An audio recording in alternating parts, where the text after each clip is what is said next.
मेरा नाम है विजय कुमार पाल। मैं हूँ एक लेखक विजय कुमार पाल और मैंने मेरठ यूनिवर्सिटी से एमएससी जूलॉजी किया फिशरी मोदीनगर से।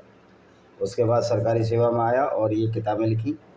विजय कुमार पाल, लेमेंट ऑफ सिंजार भाई विजय कुमार पाल, इस तरह मेरी बहुत सारी किताबें। इसका भी मैंने अलग से वीडियो डाला है। तो दोस्तों, आज जो गरबा चल रहा है, आजकल जो गरबा चल रहा है जिसमें मुस्लिम लड़के भी आना चाह रहे हैं, भाईचारा दिखाने की कोशिश कर रहे हैं, मैं ये कहता हूँ कि जब इस्लाम गैर मुस्लिम काफिरों की औरत को लूटने की इजाज़त देता है तो हिंदू त्योहारों में मुस्लिमों का क्या काम? ये हिंदू औरतों को गुलाम बना सकते हैं, जैसे कि अल अहज़ाब की आयत 50 कहती है कि जो तुम्हारी लूटी हुई औरत हैं, लूटी हुई स्त्रियां हैं, वो तुम्हारी गुलाम हैं, तुम्हारी मलकाए अमीन है और तुम उनको सेक्स स्लेव लोंडी बांदी बना सकते हो और उनको बाज़ारों में बेच सकते हो। और सेक्स स्लेव लोंडी बांदी के साथ इंटरकोर्स करने में या उसका रेप करने के लिए कोई जात की जरूरत नहीं है, फोर्सेबल रेप है। तो मुसलमानों को गैर मुसलमानों के पर्व में नहीं आना चाहिए, ना आने देना चाहिए, क्योंकि इस्लाम में गैर मुस्लिम काफिरों को लूटने की इजाज़त है। शायद ये मोदी जी को नहीं पता होगा, लेकिन मेरे को पता है कि मोदी जी तो रहते हैं ख्वाबों की दुनिया में रहते हैं। मोदी जी तो बोराओं की टोपी पहन लेते हैं। जब उसका ग्रैंड मुफ्ती मर जाता है तो उसके संवेदनाएं व्यक्त करते हैं। वो ग्रैंड मुफ्ती वही राक्षस होगा जो इस्लामिक विचारधारा को सऊदी अरब में फैला रहा होगा। और सऊदी अरब का भी देख लिया आपने कि किस तरह सऊदी अरब ने बोला अगर पाकिस्तान पर अटैक होगा तो हमारे पर अटैक माना जाएगा। तो ये इस्लाम के मानने वाले कभी सुधर नहीं सकते। इस्लाम सिर्फ ताकत से दबाया जा सकता है, ये डंडे का यार है। तो आप हमारी लड़कियों के साथ गरबा खेलकर, क्योंकि आपके हिसाब से तो आपका इस्लाम ही कहता है कि गैर मुस्लिमों से दोस्ती मत करो, गैर मुस्लिमों से दोस्ती ना बनाओ। आपका इस्लाम कहता है गैर मुस्लिम लड़की से शादी ना करो जब तक वो इस्लाम कबूल ना कर ले। तो फिर तुम गरबे में आने का, ये गरबा एक पवित्र त्यौहार है, ये पर्व है, ये राक्षसों के लिए त्यौहार नहीं है। हाँ, जो इस्लामिक विचारधारा को मानते हैं वो राक्षसी प्रवृत्ति है, क्योंकि गैर मुस्लिमों की औरतों को लूटना तो मोहम्मद की सुन्नत है, तुम्हारे पैगंबर की शिक्षा है। मोहम्मद ने भी बनु कुरैजा की औरतों को लूटा था और दूसरी बनु नादिर, जो बनु नादिर कबीला है, बनु कनकैया कबीला है, इनकी सैकड़ों औरत को लूटकर बाजारों में बेच दिया था। तो क्या गरबे में आकर तुम हमारी लड़कियों को ले जाकर उनको बाजारों में बेचना चाहते हो? क्योंकि मोहम्मद ने तो अरब में बहुत बड़ा वेश्यालय खोल दिया था। और ये सरतन से जुदा के नारे लगाने छोड़ दीजिए, क्योंकि अगर गैर मुस्लिमों का कहर टूटा, सारे गैर मुस्लिम एक हुए, तो तुम्हारी ऐसी की तैसी हो जाएगी, क्योंकि नकली अल्लाह है। हाँ, कुछ मुसलमान समझ रहे हैं लेकिन कुछ नहीं समझ रहे। जो समझ रहे हैं वो इस्लाम को छोड़ते हैं। अब साहिल ने अपनी माँ के दबाव में फिर इस्लाम कबूल कर लिया, बड़ा एक्स मुस्लिम था। तो हिंदुओं और गैर मुस्लिमों सोच समझकर इन एक्स मुस्लिमों को पैसे दो, क्योंकि ये पलट जाएंगे। ये जहरीले नाग हैं, ये जहरीली विचारधारा की ओर मुड़ जाते हैं किसी भी दबाव में। तो तुम पैसे क्यों दे रहे हो इनको? क्यों सुपर चैट दे रहे हो? क्या हिंदुओं का, गैर मुस्लिमों का पैसा इसीलिए है? वास्तव में जो एक्स मुस्लिम है, जो दबाव में नहीं आ सकते, जैसे हमारे सलीम वास्तविक साहब हैं, उनके लिए पैसा दो। आपका पैसा हराम का है क्या? और फिर तुम्हारा पूरा खानदान तो एक्स मुस्लिम हुआ नहीं है, तो हिंदुओं का पैसा क्यों ले रहे हो? तो हराम का पैसा, कि तुम्हें तो अल्लाह ने लूटने की नियामत दी है। तो ये देखिए, कुछ इस तरह की आयतें हैं जिसमें साफ कहा गया है कि गैर मुस्लिमों के खिलाफ जो गंद बका गया है, जो जितना नीचता हो सकती थी उतनी नीचता इस्लाम के पैगंबर द्वारा जो हिंदुओं और गैर मुस्लिमों के लिए किया गई है, उसकी कुछ आयतें हम बता रहे हैं आपको। फिर जब हराम के महीने बीत जाएं या रमज़ान के महीने बीत जाएं तो मुशरिकों यानी गैर मुस्लिमों को जहां पाओ कत्ल करो, पकड़ो और उन्हें घेरो और हर जगह उनकी घात में बैठो। फिर यदि वो तौबा कर लें, नमाज कायम कर दें, ज़कात दें, तो उनका मार्ग छोड़ दो। निसंदेह अल्लाह बड़ा क्षमाशील दया करने वाला है। ये सूरा 9 आयत 5 पृष्ठ 368 कुरान में लिखा हुआ है। www.quranhindi.com पेज नंबर 260 HTML देख लेना। और ये तो हमने कुरान तो पढ़ी है, कितनी बार पढ़ी है। हे ईमान वालो, मूर्ति पूजक नापाक और गंदे हैं। मैं कहता हूँ जब मूर्ति पूजक नाकाब गंदे हैं तो फिर उनकी लड़कियों के बीच में गरबा करने की क्या जरूरत है? क्या कोई भी गैर मुस्लिम इन राक्षसों को, जो इस्लाम के नाम पर राक्षस हैं, आतंकी हैं, क्यों आने दें हम तुमको अंदर? और जो मूर्ख हिंदू, मूर्ख राजनेता ये कहते हैं कि इस्लाम में बड़ी अच्छी चीज़ है, तो मैं लगता है कि उनको अपना दिमाग चेक करा लेना चाहिए या कुरान पढ़ लेना चाहिए। अगर दिमाग चेक नहीं है या वो अंधे हैं वोटों में, तो हिंदुओं को इसको समझना चाहिए। अगर मुसलमान समाजवादी पार्टी से भी खड़ा होता तो हिंदू हो याद हो, तुमको उसको वोट ना देकर दूसरे हिंदू को जिता देना चाहिए। क्योंकि जब इस्लाम हमसे इतनी नफरत करता है तो हमने क्या ठेका ले रखा है चैरिटी करने का? वैसे भी गीता का उपदेश तो मानो, कम से कम ऊंच नीच छुआछूत को तो मानना ही नहीं चाहिए, क्योंकि वेदों में ऊंच नीच और छुआछूत नहीं है। गीता का उपदेश तो मान सकते हैं। सटे साठम समाचारे, तुम हिंदू हो या ना हो, पर यह आदेश तो सर्वोपरि है, ये सर्वश्रेष्ठ उक्ति है। निसंदेह काल फिर तुम्हारे खुले दुश्मन हैं। ये 5वीं आयत है, 5वां वो पैरा है। ये चौथी आयत का 101 कहता है कि तुम्हारे दुश्मन है। जब सारे दुश्मन हैं तो फिर तुम काहे के ऐसी मराने गरबे मारना चाहते हो? गरबे में इन राक्षसों को आना ही नहीं देना चाहिए। किसी भी गैर मुस्लिम को गरबे में रहने की क्या ज़रूरत है? जब तुमने मक्का में दूसरे को जाने ही नहीं देते, और मक्का जबकि गैर मुस्लिमों का ही था जिसको मोहम्मद ने छीन लिया था, तो तुम क्या हमारे अब्बू लगते हो? या तुम्हारे अल्लाह की ऐसी तैसी, हम नहीं आने देंगे उसको। जिन लोगों ने हमारी आयतों का इनकार किया, हम उन्हें जल्दी अग्नि में झोंक देंगे। जब उनकी खालें पक जाएंगी तो हम उन्हें दूसरी खालों से बदल देंगे, ताकि वे यातना का रसावदन कर सकें। निसंदेह अल्लाह परवसाली तरवरती है। अल्लाह तत्वर्षी है, मतलब अल्लाह से तो बड़ा कोई मूर्ख ही नहीं है। जो एक आदमी मर गया और खाल पक गई, मर गया, तो दूसरी खाल कैसे बदल दोगे? क्या इसी तरह जैसे मोहम्मद का दिल धोया और दिल आबे जमजम से धोया, जिसमें कुत्ते, सड़े हुए सड़ांद वाले स्त्रियों के माहवारी के कपड़े पड़े रहते थे, और मोहम्मद बढ़िया अच्छा पैगंबर बन गया और पूरी ज़िंदगी काफिले लूटता रहा, औरतों को लूटता रहा, उनके साथ बलात्कार करता रहा, करवाता रहा, पीडोफाइल जो छोटी बच्ची से शादी करता था। तो ये अल्लाह ने ऐसा पैगंबर दिया। जिन लोग, अच्छा ये ईमान वालों, उन काफिरों से लड़ो जो तुम्हारे आसपास हैं, वे चाहिए तुमसे शक्ति पाएँ। इसलिए मुसलमान जब भी जुम्मे की नमाज होती है, ये सुअर बाहर निकल आते हैं और ये पागलों की तरह हरकतें करते हैं। तो भाई इस्लाम सिर्फ डंडे से मानता है। आज जमाना है कि पूरे गैर मुस्लिम मुल्कों को इस्लाम की गुंडागर्दी के खिलाफ खड़ा हो जाना चाहिए, क्योंकि अगर इस्लाम जिंदा रहेगा तो मानवता को निगल लेगा।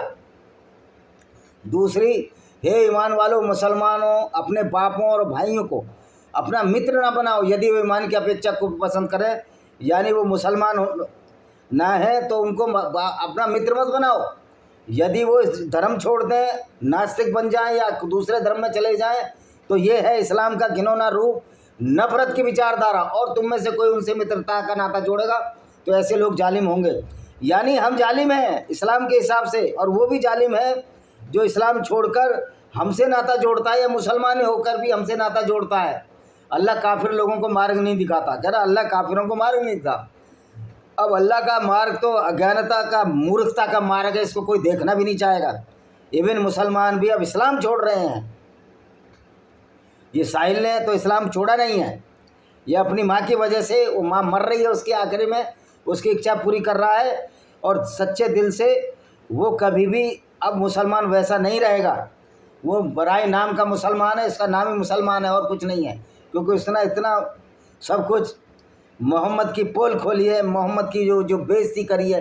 एक्चुअल में मोहम्मद ने पूरी दुनिया की गैर मुस्लिमों की बेइज्जती करते हैं, और जो सरतन से जुदा के नारे लगाता, मैं कहता हूँ सरकार कार्रवाई करे, नहीं तो सीधी कार्रवाई गैर मुस्लिम कर सकते हैं। इतने % आबादी, 80% गैर मुस्लिमों की आबादी है, तो भी आप डरते हैं, ये शर्म की बात है। हे ईमान वालों, काफिरों को अपना मित्र बनाओ, अल्लाह से डरते रहो, तुम ईमान वाले हो। अल्लाह से ना कोई अल्लाह से डरता है, अल्लाह नकली है, अल्लाह फ्रॉड है। अल्लाह अगर असली है तो अल्लाह गुंडागर्दी को बढ़ावा देता है, अल्लाह नफ़रत को बढ़ावा देता है, अल्लाह गैर मुस्लिमों को कत्ल करने की बात करता है।